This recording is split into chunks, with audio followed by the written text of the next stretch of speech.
El tema de esta noche es precisamente acerca de la palabra. Y queremos ver 4 verdades acerca de la palabra de Dios. Habrán más verdades, hermanos, porque hay muchas verdades. Pero queremos tocar por lo menos 4. 4 verdades acerca de la palabra de Dios. Y quisiera que abriéramos nuestras Biblias en la carta a Timoteo, en la segunda carta, en el capítulo 3. Es grandioso, hermanos, tener la palabra de Dios en nuestras vidas. Ya vamos a ver por qué. Y estas verdades queremos hablar de ellas porque queremos que las consideremos siempre. Además de las otras verdades, estas son bien especiales porque son aplicadas en este momento actual donde el mundo, hermanos, cada día se corrompe más. Cada día. Y no es de extrañar. Nuestro Señor lo dijo que así va a suceder. Pero ¿cuál va a ser nuestra posición ante ese descalabro que inevitablemente está sucediendo? Leamos, hermanos, ahí en la carta de Timoteo. ¿Ya lo tenemos listo, hermanos? Amén, ¿verdad? También en el 1, del 1 en adelante, también debes saber esto, que en los postreros días vendrán tiempos peligrosos, porque habrá hombres amadores de sí mismos, avaros, vanagloriosos, soberbios, blasfemos, desobedientes a los padres, ingratos, impíos, sin afecto natural, implacables, calumniadores, intemperantes, crueles, aborrecedores de lo bueno, traidores, impetuosos,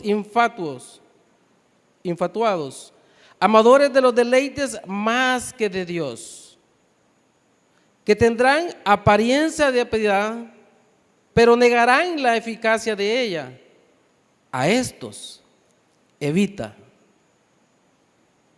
porque de estos son los que se meten en las casas y llevan cautivas a las mujercillas cargadas de pecados, arrastradas por diversas concupiscencias. Estas siempre están aprendiendo y nunca pueden llegar al conocimiento de la verdad. Y de la manera de Janes y Jambres resistieron a Moisés, así también estos resisten a la verdad. Hombres corruptos de entendimiento, réprobos en cuanto a la fe, mas no irán más adelante, porque su insensatez será manifiesta a todos, como también lo fue la de aquellos. Pero tú has seguido mi doctrina, conducta, propósito, fe, longanimidad, amor, paciencia, persecuciones, padecimientos, como los que me sobrevinieron en Antioquía, en Iconio, en Listra. Persecuciones que he sufrido y de todas me ha librado el Señor. Y también todos los que quieren vivir piadosamente en Cristo Jesús padecerán persecución. Mas los malos hombres y los engañadores irán de mal en peor, engañando y siendo engañados. Pero persiste tú en lo que has aprendido y te persuadiste, sabiendo de quién has aprendido y que desde la niñez has sabido las sagradas escrituras, las cuales te pueden hacer sabio para salvación por la fe que es en Cristo Jesús. Toda la escritura es inspirada por Dios y útil para enseñar, para redarguir, para corregir, para instruir en justicia, a fin de que el hombre de Dios sea perfecto, enteramente preparado para toda buena obra. Te encarezco delante de Dios y del Señor Jesucristo, que juzgará a los vivos y a los muertos en su manifestación y en su reino. Que prediques la palabra, que instes a tiempo y fuera de tiempo. Redarguye, reprende, exhorta con toda paciencia y doctrina. Qué bueno, ¿verdad? Como el Señor, pues, aquí está la gran comisión, ¿verdad? Aquí está clarita la gran comisión. Los primeros 2 versículos del capítulo 4 que hemos leído, precisamente a eso nos invita el Señor. Pero aquí hay 2 personajes que poco se ha hablado de ellos, de Janes y Jambres. En el capítulo 8 dice, y de la manera que Janes y Jambres resistieron a Moisés, así también estos resisten a la verdad. Se refiere a los hombres cuya descripción demuestra que hay una corrupción total en sus vidas, porque eligieron no tomar en cuenta a Dios. Y estos 2 personajes, algunos, y los que más coinciden es que se refieren a los 2 magos que tenía Faraón. Cuando Moisés cuando el Señor, ¿verdad?, por medio de Moisés estaba enviando todas las plagas. Esos son estos dos magos. Algunos creen que estos 2 magos, tal vez a través de la historia, ¿verdad?, historias no bíblicas, aparece que están esos 2 magos, pero otros dicen, bueno, Pablo estuvo en el tercer cielo, ¿y por qué no el Señor se lo reveló? Estos 2 personajes, independientemente si son esos 2 magos, y otros creen que son 2 personas que andaban con Balaán. Cualquiera que sea, estos 2 personajes representan a estos hombres reprobados por Dios. Y cuando vemos estas escrituras y vemos el entorno de lo que está sucediendo en el mundo, hace poco hablábamos con el hermano Mauricio de cómo Estados Unidos poco a poco se va degenerando en sus leyes. Bueno, y está la ley de la igualdad que está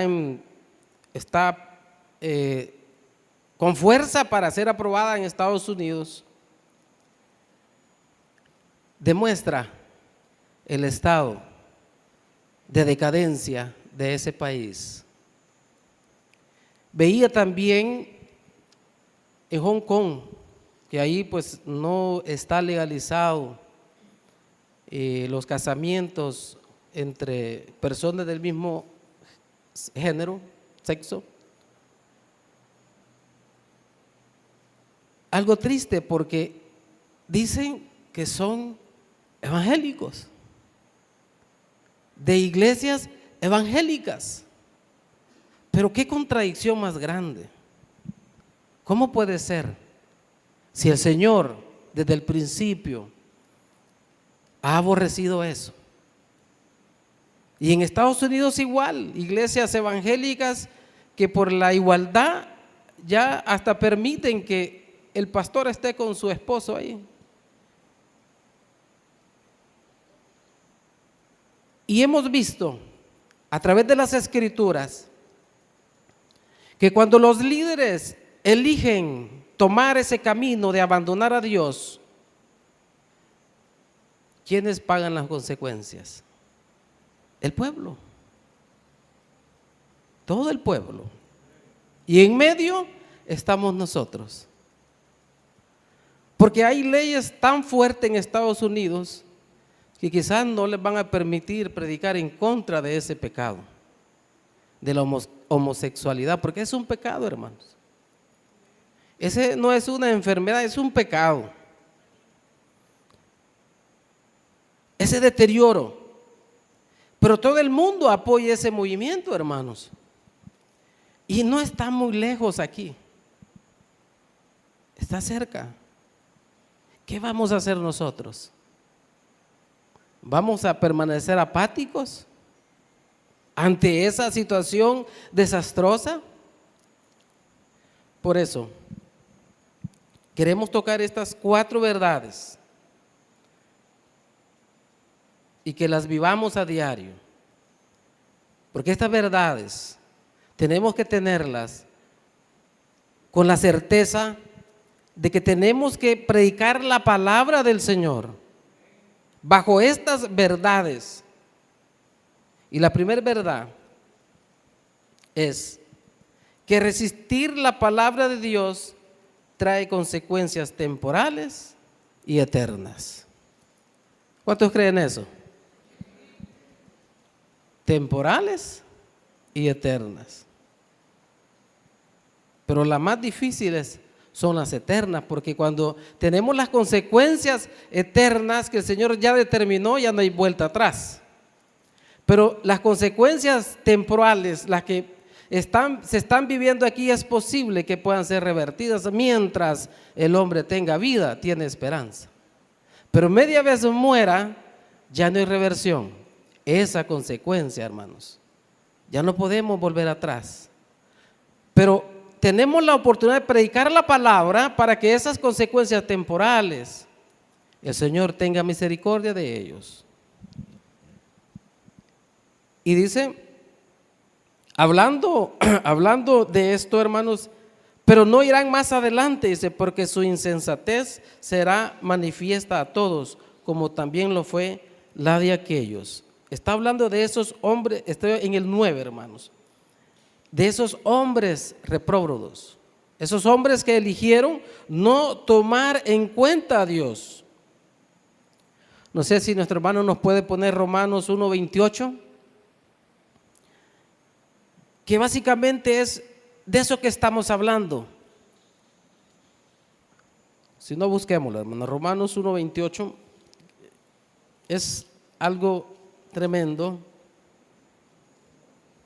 Y como ellos, dice, no aprobaron tener en cuenta a Dios, Dios los entregó a una mente reprobada para hacer cosas que no convienen.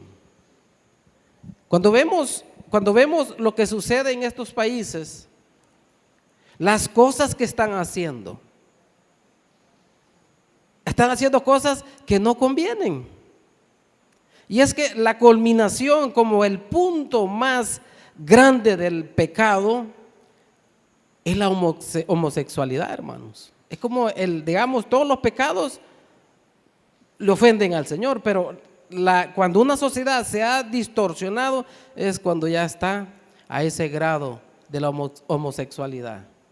¿Se recuerdan de Sodoma y Gomorra, verdad? ¿Qué sucedía?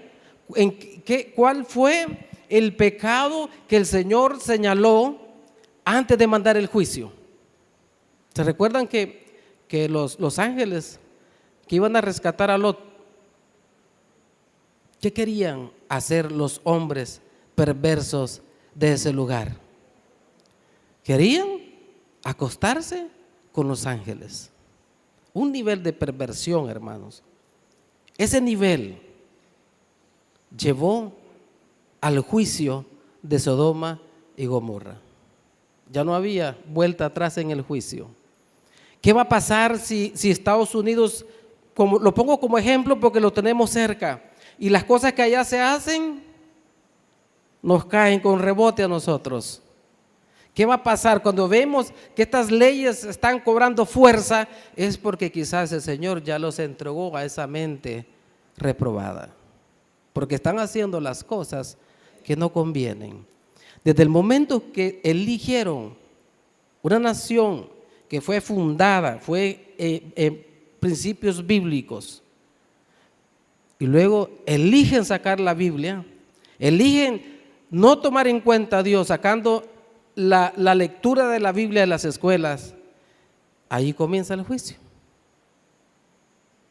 porque eligen no tomar en cuenta a Dios. Por eso, esa primera verdad es que trae consecuencias temporales y eternas.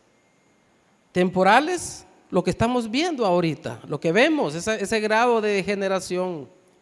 Por eso urge, hermanos, que nosotros continuemos llevando la palabra. Bueno, este domingo, ¿saben qué va a pasar en la tarde este domingo? ¿Quiénes saben qué va a pasar este domingo en la tarde, si el Señor lo permite? Si no viene, ¿cuántos saben qué va a pasar?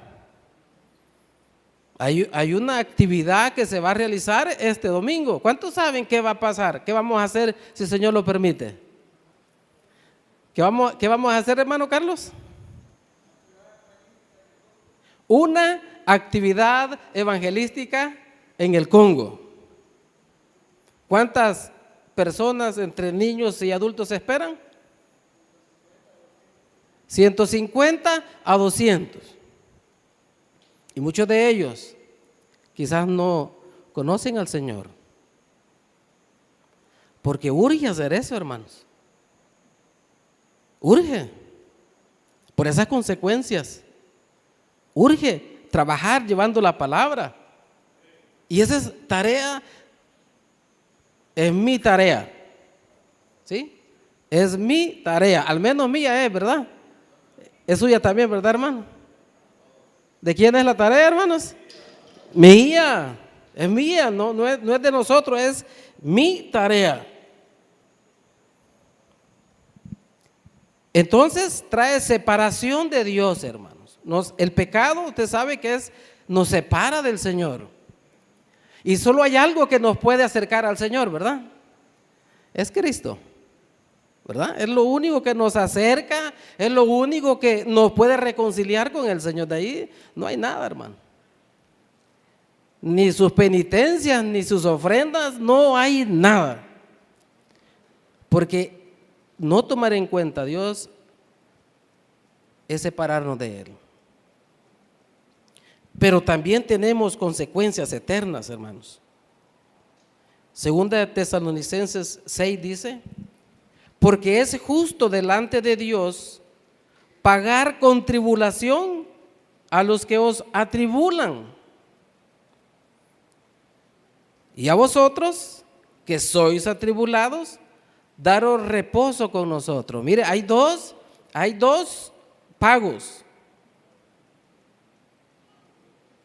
Cuando se manifieste el Señor Jesús desde el cielo con los ángeles de su poder, en llama de fuego, para dar retribución a los que no conocieron a Dios, ni obedecen al evangelio de nuestro Señor Jesucristo, los cuales sufrirán pena de eterna perdición, excluidos de la presencia del Señor y de la gloria de su poder. Estas son las consecuencias eternas.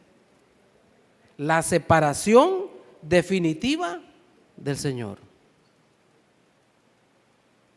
¿Se puede imaginar usted separado del Señor?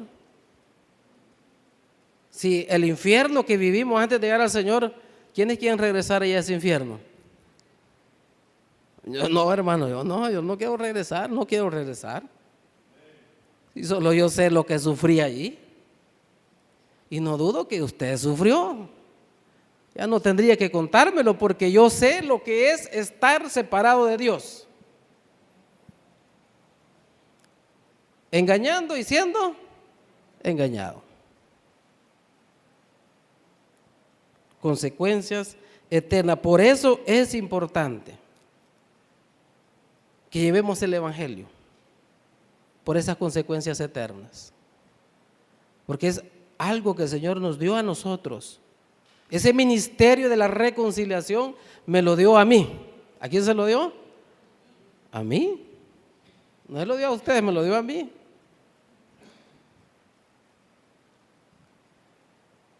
Un gran privilegio, hermanos, pero una gran responsabilidad, un gran compromiso, de los cuales tenemos que dar cuenta, ¿verdad? ¿Sí o no?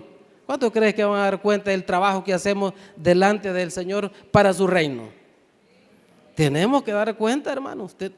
Es necesario rendirle cuentas al Señor. Cuando no rendimos cuentas en nuestra vida diaria, cuando el esposo no le rinde cuentas a la esposa, o viceversa, ¿qué sucede? ¿Qué se genera? Se genera un conflicto entre nosotros, porque no hay rendición de cuentas. O cuando nosotros tenemos una relación laboral con alguien, tenemos un contrato, tenemos un cliente, Y cuando no rendimos cuentas, ¿qué es lo que no hay? No hay confianza, ¿verdad? Hay conflictos. Por eso es necesario que nosotros le rindamos cuentas al Señor. Y es mejor que le rindamos hoy, fíjese, y no esperar después. Porque cada uno de nosotros sabe cómo está su labor delante del Señor. ¿Qué tanto usted está contribuyendo a que la palabra del Señor avance? Cada uno lo sabe. ¿Cuánto está rindiendo en esa área? Por esas consecuencias eternas. Pero hay otra cosa importante. ¿Por qué trae consecuencias temporales resistir la palabra, hermanos? Porque también la palabra de Dios es inmutable. O sea, no cambia. No cambia. Lo que Él dijo se va a cumplir. Es sí o sí. No es sí o tal vez, ¿verdad? No, es sí o sí. Que se va a cumplir, se va a cumplir. Mateos 24:35 dice: el cielo y la tierra pasarán, pero mis palabras no pasarán. Y lo estaba diciendo en el contexto de su segunda venida, hermanos. En ese contexto dijo el Señor estas palabras. O sea que Él viene por segunda vez, es verdad. Va a venir. Bueno, y leíamos anteriormente, ¿verdad? En Filipenses leíamos precisamente lo mismo. Porque es la manifestación del Señor Jesús desde el cielo con los ángeles de su poder, leíamos ahí en 2 de Tesalonicenses. Porque Él viene, hermano. Y nosotros como hijos de Él dice que debemos de amar su venida. Ese es el llamado a amar que Él venga. Porque realmente, hermano, yo sé que usted y yo sufrimos. En este mundo luchamos contra nuestra propia carne. No necesariamente la lucha contra el mundo, sí, esa lucha también es dura, pero la lucha que usted y yo llevamos internamente, le aseguro que es fuerte. ¿O no? ¿O es fácil la lucha que usted lleva internamente? No, yo sé que no. Yo lo sufro, usted lo sufre. Muchas veces usted, le aseguro que usted no quisiera pecar. Y ha llorado porque ha cometido un pecado que usted no quiere hacer. Pero ahí está la gracia del Señor. Ahí está el arrepentimiento. Es inmutable la palabra del Señor. En ese contexto lo dijo el Señor, de su segunda venida, la cual esperamos todos, que un día vendrá. Y dice que vendrá como venir como ladrón, va, en la noche, nadie sabe. Jesucristo dijo que ni Él sabía cuándo, pero solo en la potestad del Padre está. Otro aspecto importante, hermanos, ¿por qué la palabra de Dios trae consecuencias temporales y eternas? Es que la palabra de Dios es eficaz. ¿Verdad? Ya vimos que es inmutable, también es eficaz. Quisiera hacer un ejercicio antes de continuar, y no es para que no se duerma, no, solo es para explicar mejor esto. ¿Por qué no se ponen de pie y no levántese pero no camine? Levántese y le da la mano al que está a la par, si tiene a alguien a la par.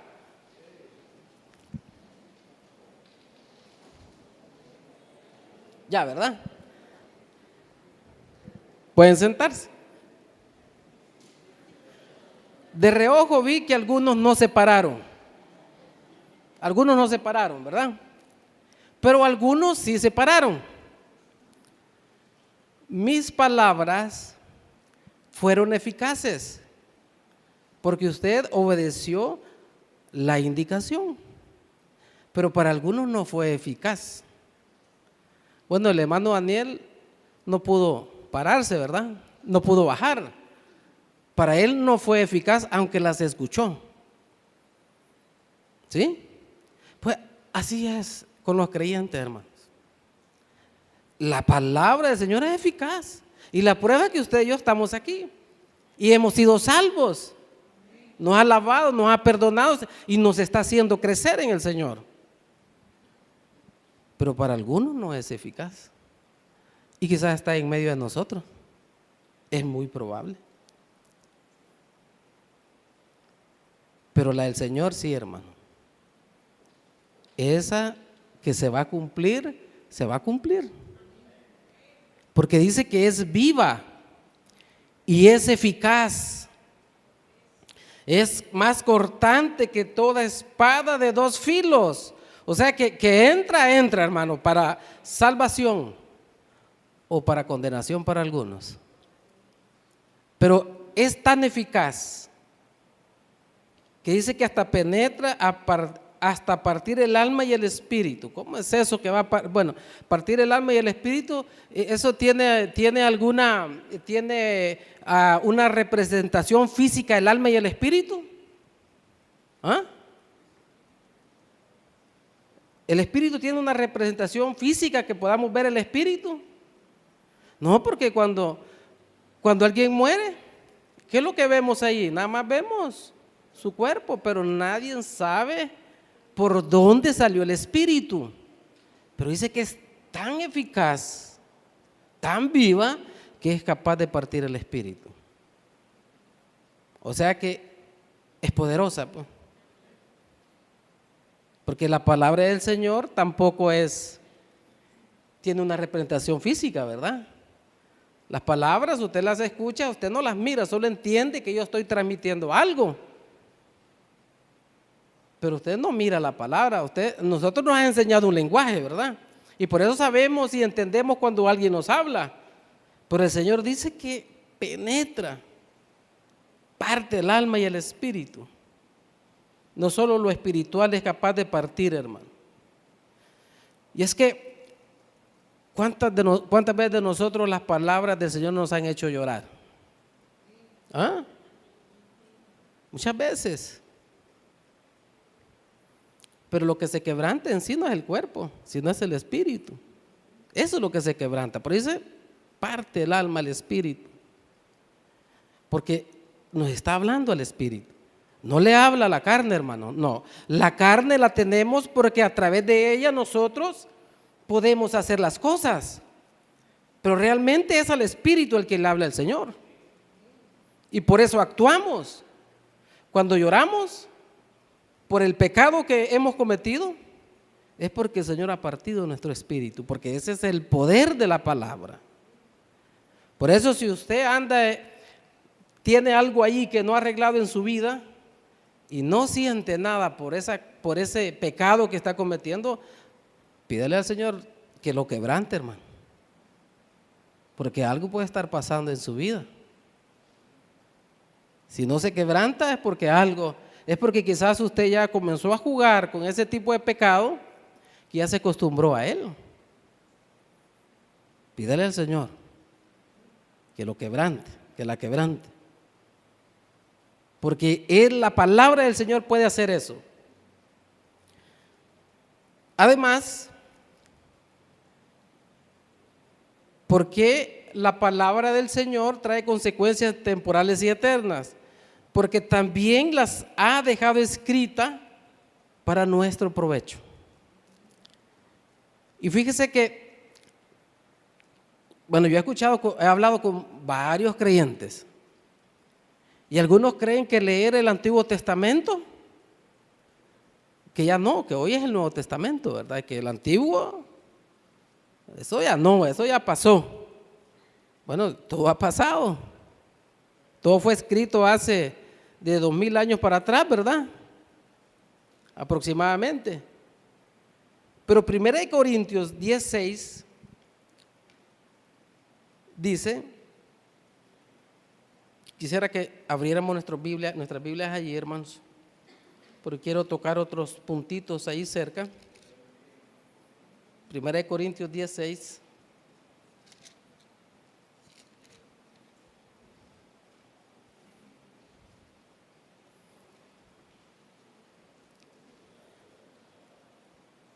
Dice el 16 dice, mas estas cosas sucedieron como ejemplo para nosotros, para que no codiciéis cosas malas como ellos codiciaron.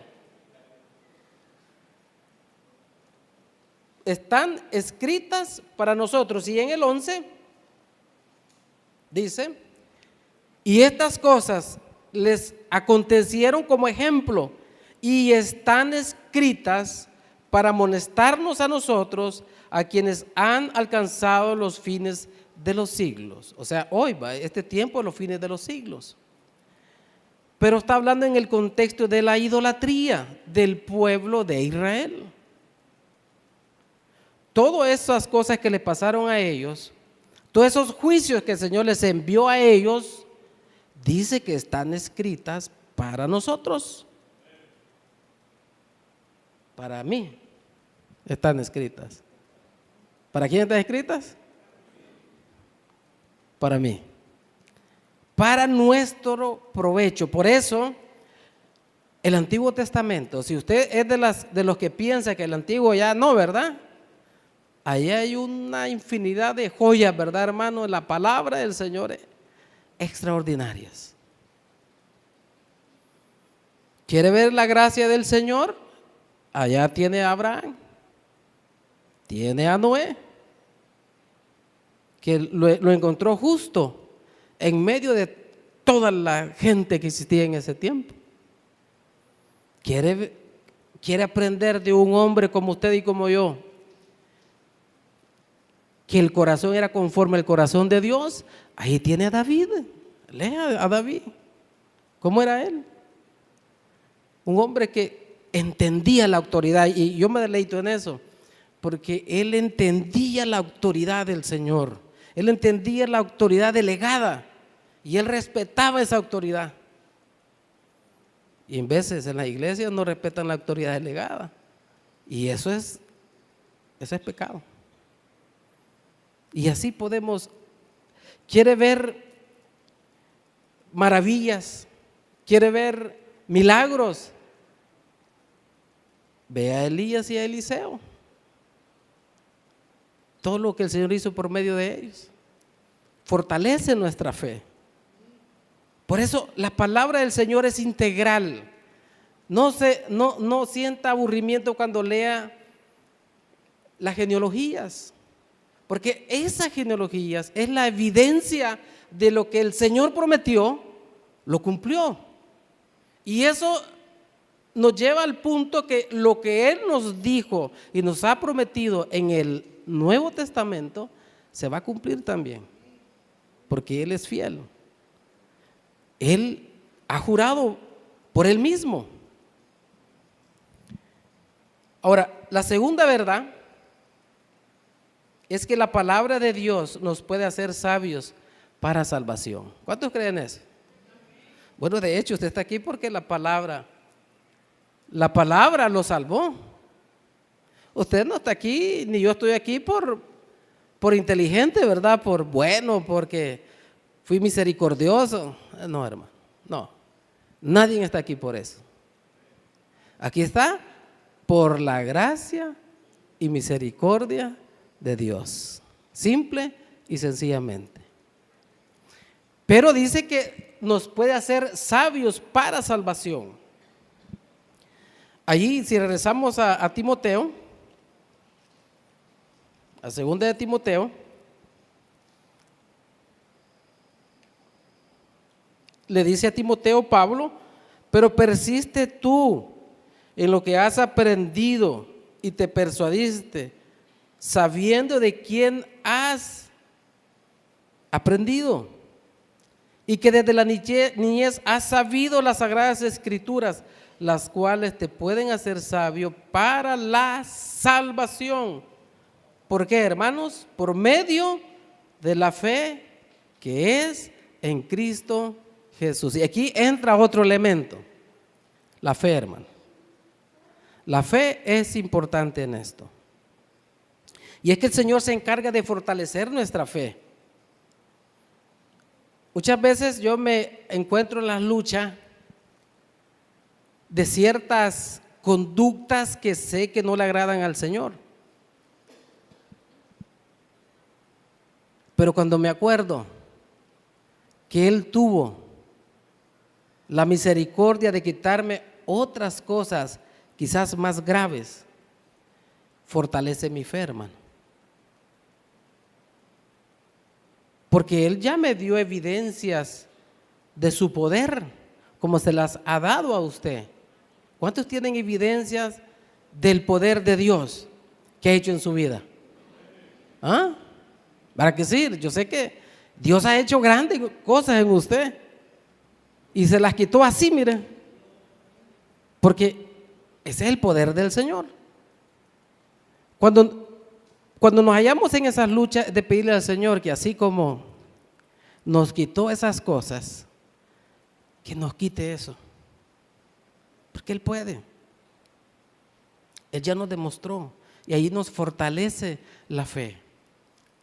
La palabra del Señor nos hace sabios, porque entonces usted y yo comenzamos a tomar mejores decisiones. Quizás nosotros, bueno, yo estuve a punto de destruir mi matrimonio, a punto, antes de llegar al Señor. Así, quizás un par de días más y yo no estuviera aquí.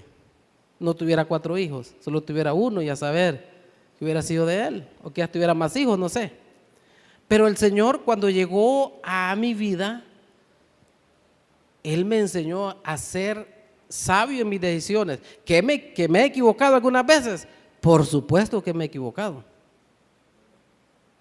Y quizás usted se ha equivocado más de alguna vez. ¿Quién se ha equivocado más de alguna vez aquí?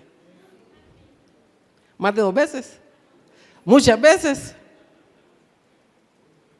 Sí, pero aquí estamos por la misericordia del Señor. Pero en medio de esos errores que usted y yo hemos cometido, somos sabios.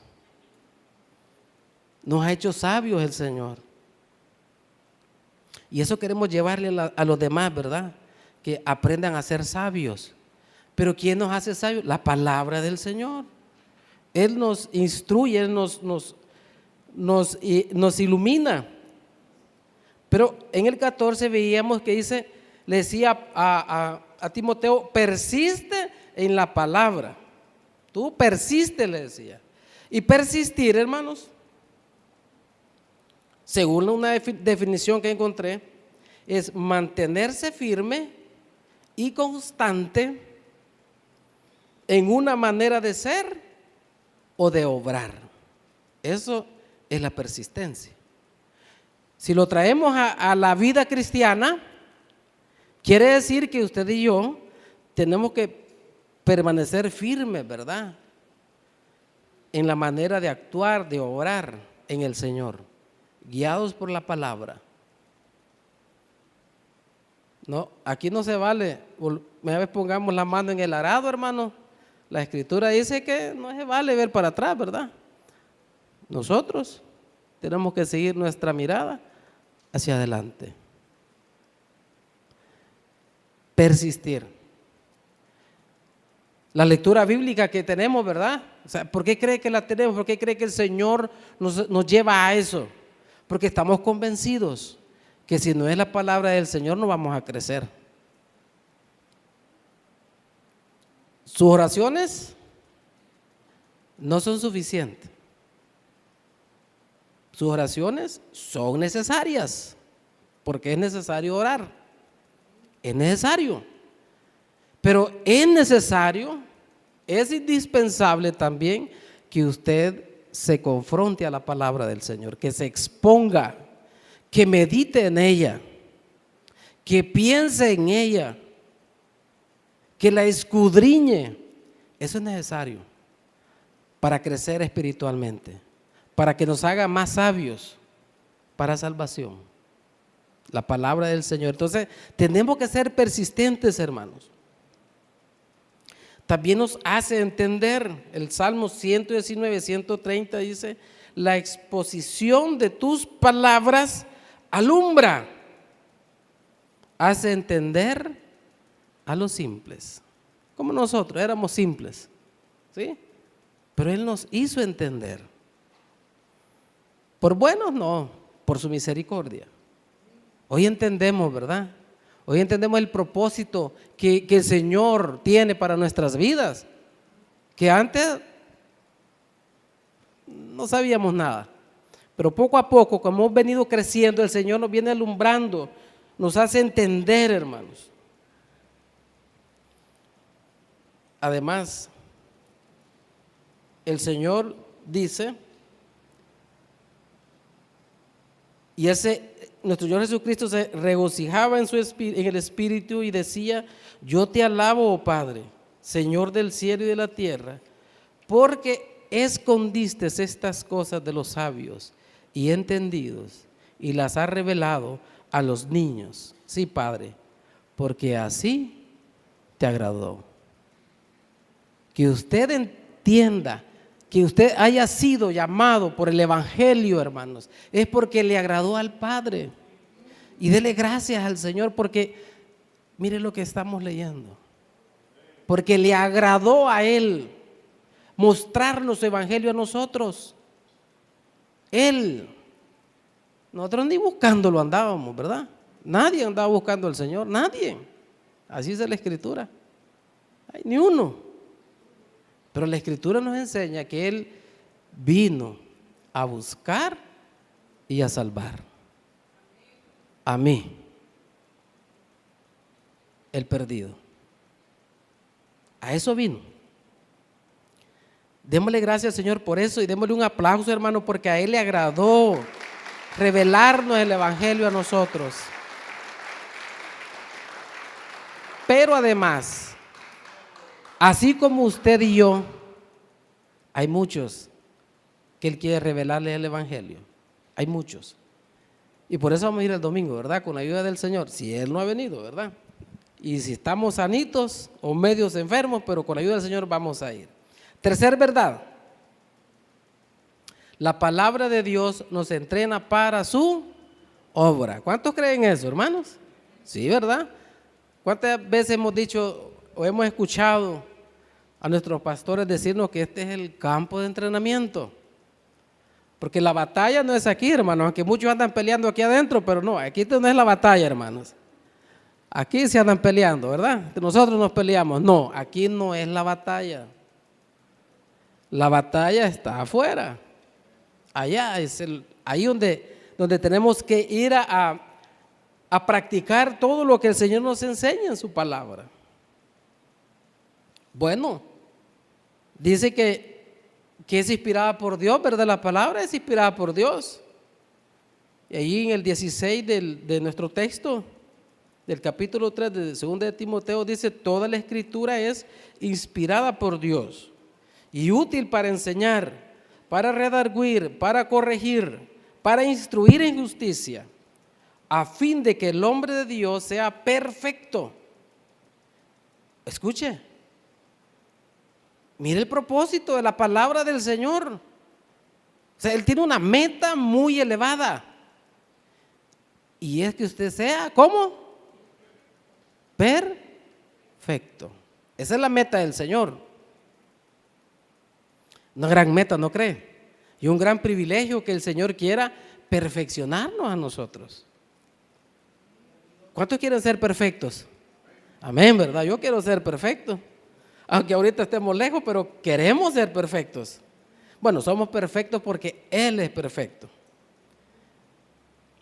Enteramente preparado para toda buena obra.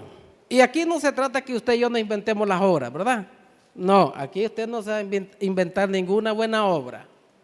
Porque la palabra dice que Él ya las preparó de antemano, ¿verdad? ¿Para qué las preparó, hermanos? Para que usted y yo andemos en ellas. Así que aquí las buenas obras no las inventa usted. Por muchas buenas que haga, porque el Señor las preparó, hermano. Ya las tenía listas para que usted y yo anduviéramos en ellas. Ese es el propósito de la palabra del Señor, perfeccionarnos para toda buena obra. Como la del domingo, ¿verdad? ¿Qué vamos a hacer? Es una buena obra. ¿Se lo inventaron los hermanos? ¿El hermano Carlitos lo inventó? No, hermano. ¿O el otro equipo del Congo y los pescadores? No. Dios lo puso en ellos. Pero todo este movimiento viene de aquella declaración de propósito, mira, que es la esencia del Evangelio, que es el llamado general a toda la iglesia del Señor. Predicar el Evangelio, ¿verdad? Y hacer discípulos. ¿Dónde? Desde aquí, ¿verdad? Pasando por el Congo, por Chalchuapa, por Guatemala, por Nicaragua, hasta lo último. De ahí viene todo. Entonces, esa buena obra de ir al Congo no se la inventaron ellos. El Señor los movió a ellos, como nos vamos a ver quizás algunos de nosotros, para ir a otra parte. El Señor la tenía lista, hermano. Simple y sencillamente, nosotros vamos a caminar en ella. Así que no nos vayamos a vanagloriar de que es idea nuestra, es idea del Señor toda buena obra. También dice que es útil para enseñar, ¿verdad? Y es que no solo se trata, hermanos, de la Biblia como un libro impreso. No, hermanos, se trata de la persona de Jesucristo. Se trata del Espíritu Santo, que Él es el que nos enseña a nosotros. Él como el que descodifica, ¿verdad?, el mensaje, y por eso que lo entendemos. Porque quizás usted como yo antes leíamos la Biblia antes de conocer al Señor y no entendíamos nada. ¿Por qué? Porque no teníamos al Espíritu. Cuando el Espíritu está en nosotros, podemos comprender la palabra. Por eso dice que es útil para enseñar. Entonces, y por eso, hermano, el Señor hay otras buenas obras que tenemos aquí, como el Instituto Bíblico, ¿verdad? Como las capacitaciones de líderes que hacemos 2 veces al mes. Es parte de lo mismo. No son ideas de los hermanos, es lo que Dios ha puesto. Las buenas obras en las cuales vamos a andar. También para redarguir, hermano, más adelante voy a explicar eso, ya casi vamos a terminar. Para corregir, hermanos. ¿Para corregir qué? Corregir cuando perdemos el rumbo. Porque aquí quizás muchos hemos perdido el rumbo más de alguna vez, aunque sea un par de metros. Fíjense que el 99% de los aviones llevan la ruta equivocada y tienen un dispositivo interno. Ese dispositivo, hermanos, fíjense, el 99% los hace que vuelvan a la dirección. A ratito se desvía por el otro lado, le vuelve a la dirección, se baja, le vuelve a la dirección y ahí va. El avión ahí va, así mira, perdiendo el rumbo, pero recuperando el rumbo a cada momento.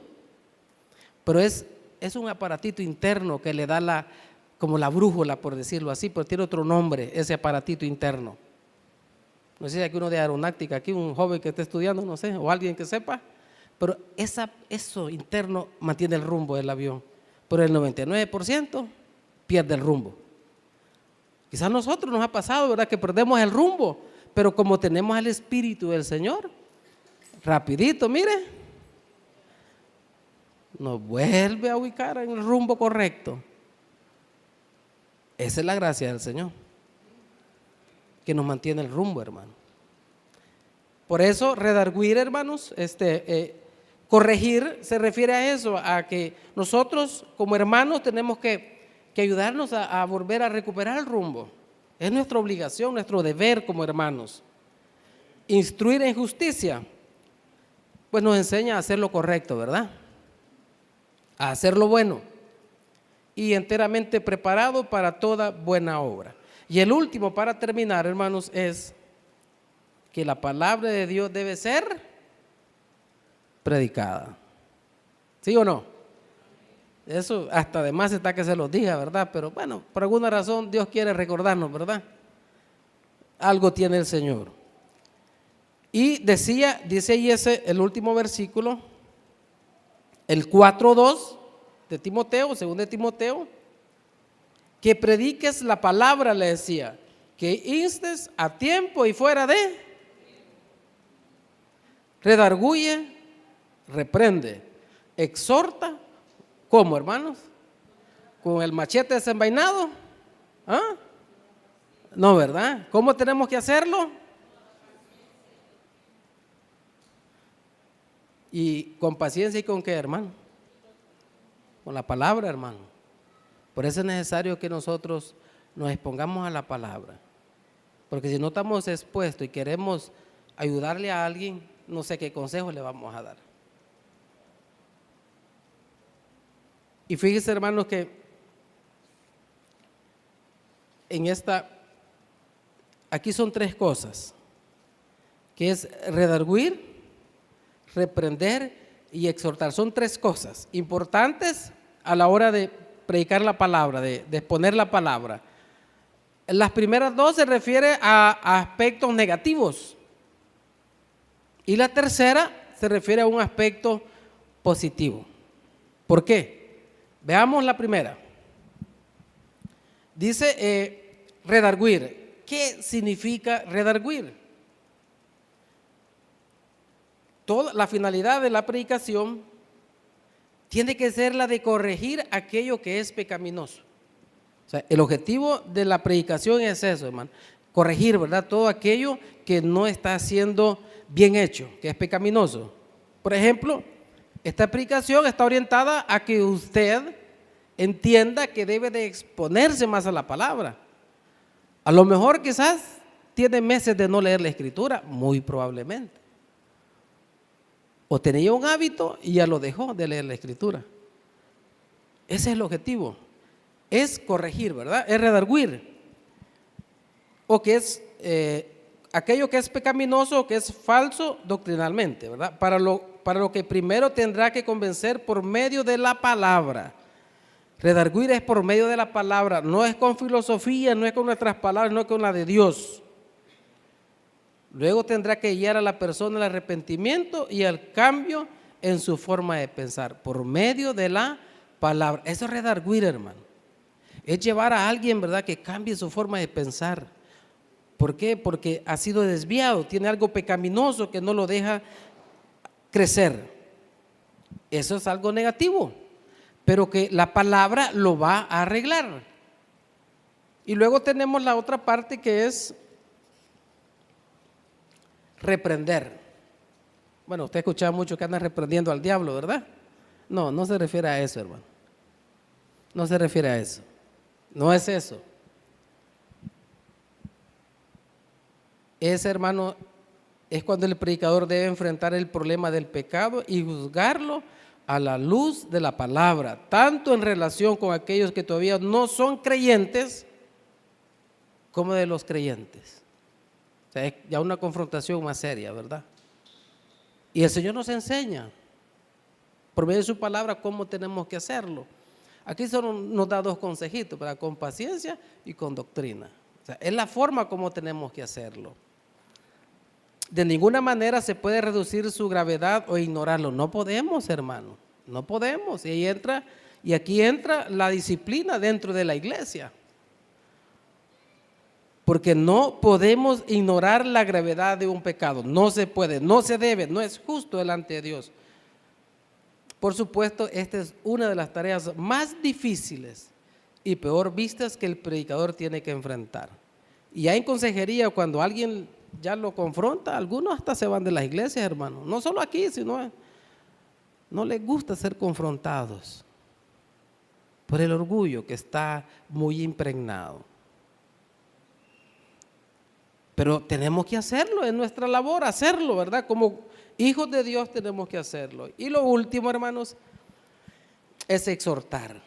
Creo que muchas veces nosotros la exhortación la hemos visto de una forma negativa, ¿verdad? Una exhortación así como un regaño, ¿verdad?